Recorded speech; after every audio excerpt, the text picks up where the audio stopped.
আসসালামু আলাইকুম এভরিওয়ান। আজকে আমরা রান্না করব খাসির লেগ পিস বারবিকিউ করব। তো চলুন দেখে নিই কিভাবে কি করছি। তো ফার্স্টে হচ্ছে এই খাসির লেগটা আমি ছুরির সাহায্যে কেচে নেব। একদম ভিতর অব্দি কেচে নেওয়া লাগবে যেন মশলাগুলো সব ভিতরে ঢুকতে পারে। এই তো দেখতেই পাচ্ছেন এপিট ওপিট করে আমি কেচে নিয়েছি। এবার আমরা কি করব, 2 টেবিল চামচ পরিমাণে লবণ দিয়ে এটাকে ভালোভাবে মেখে নেব। প্রায় 2 ঘন্টার মতো লবণ দিয়ে মেখে রাখবো। 2 ঘন্টা পর আমি ভালোভাবে এটাকে ধুয়ে নেব। যত ভালোভাবে ধুয়ে নেওয়া যায়, আর উপরে যে পর্দাটা থাকে সাদা পর্দাটা সেটাও কেটে ফেলে দেব। কারণ সাদা পর্দাটা থাকলে ময় মশলা কিছুই ঢুকে না, তাই পর্দাটা ফালিয়ে দেওয়া লাগবে। এবার হচ্ছে আমি মশলাগুলো ম্যারিনেট করব। তার জন্য প্রথমে দিয়ে দেবো পেঁয়াজ বাটা, দিয়ে দিচ্ছি পেঁপে বাটা, এখানে হচ্ছে কাঁচামরিচ বাটা এবং হচ্ছে আদা রসুন বাটা। এগুলো সব বাটা মশলায় দিলে খুবই মজা লাগে। এখানে হচ্ছে গরম মসলা, স্টার অ্যানিস, মানে যত পদের মসলা থাকে এখানে সবকিছু আমি এখানে বেটে এখানে দিয়েছি, প্রায় 3 টেবিল চামচের মতো। এবার দিয়ে দিব টক দই। এখানে ফ্যাটানো টক দই আছে, এগুলাকে আমি দিয়ে দিব। আর মাছ টক দই দেওয়া লাগবে এই বারবিকিউতে। দিয়ে দিচ্ছি লেবুর রস 2 টেবিল চামচের মতো। আর অবশ্যই লেবুর রসটা দেওয়ার চেষ্টা করবেন। এখানে হচ্ছে উমামির বারবিকিউ সস 2 টেবিল চামচের মতো দিব। এবার দিয়ে দিব সয়া সস, দিয়ে দিব 2 টেবিল চামচের মতো। এবার আপনারা ঝালের জন্য মরিচের গুঁড়া বাড়িয়ে বা কমিয়ে দিতে পারেন। আমি এখানে 2 টেবিল চামচের মতো মরিচের গুঁড়া দিয়েছি। এবার দিয়ে দিব স্বাদ মতো লবণ। স্বাদ মতো লবণ দেওয়ার পরে আমি এখানে দিয়ে দিব হলুদের গুঁড়া।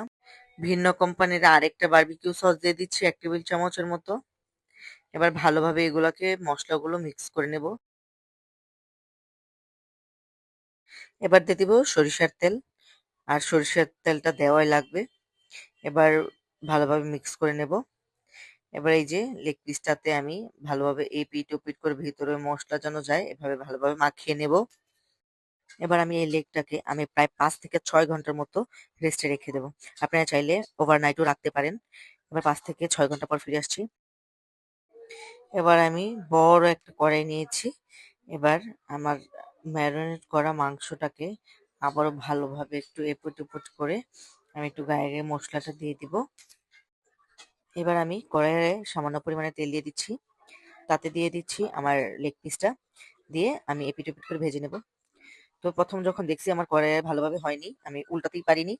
তো এবার আমি বড় একটা তাওয়া নিয়েছি, তাওয়ার উপরে দিয়ে এটাকে আমি এপিট ওপিট করে ভেজে নিচ্ছিলাম। এবার আমি লেগ পিসের সস বানিয়ে ফেলবো। লেগ পিসের যেই মশলাগুলো ছিল বাড়তি, সেই মশলাগুলো দিয়ে আমি সস বানাবো। তো প্রথমে আমি কড়াইতে এই মশলাগুলো ঢেলে নিলাম। এবার এর মধ্যে দিয়ে দিচ্ছি জাপানিজ একটা সস, তার নাম হচ্ছে ফোরেক্স। সেই সসটা দিয়ে আমি ভালোভাবে এটাকে নাড়াচাড়া করে যখন একটু তেল বের হয়ে যাবে, সাথে একটু তেলও দিয়েছিলাম, যার কারণে এটা ভালো করে সুন্দর করে একটা সস হয়েছে। এই তো আমার লেগ পিসটা রেডি। এবার আমি সার্ভ করে আপনাদের দেখাচ্ছি।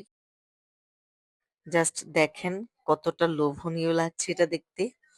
দেখতে পাচ্ছেন এত সুন্দর একটা লেগ পিস, সাথে এই যে এই সসটা এত বেশি মজার হয়, মানে কি বলবো। সাথে নান দিয়ে খেতে পারেন, লুচি দিয়ে খেতে পারেন, যা দিয়ে আপনার খাবেন, লুচি পরোটা তা দিয়ে কিন্তু খুবই ভালোভাবে জমে যাবে। আর দেখতেই পাচ্ছেন কি সুন্দর নরম হয়েছে ভালোভাবে। ভেতরটা ভালোভাবে সেদ্ধ হয়েছে, কারণ হচ্ছে আমি পেঁপে দিয়েছি, যার কারণে এটা সেদ্ধ হয়েছে তাড়াতাড়ি। এবার আমি একটা সালাদও বানিয়ে ফেলেছি তেঁতুল দিয়ে, গাজর দিয়ে আর হচ্ছে পেঁপে দিয়ে। সালাদটাও খেতে খুবই মজার ছিল। এখানে হচ্ছে লুচিটাও বানিয়ে ফেলছিলাম আমি, নান লুচি। অবশ্যই আপনার বাসায় ট্রাই করবেন এভাবে। আজকের মতো বিদায় নিচ্ছি। আল্লাহ হাফেজ।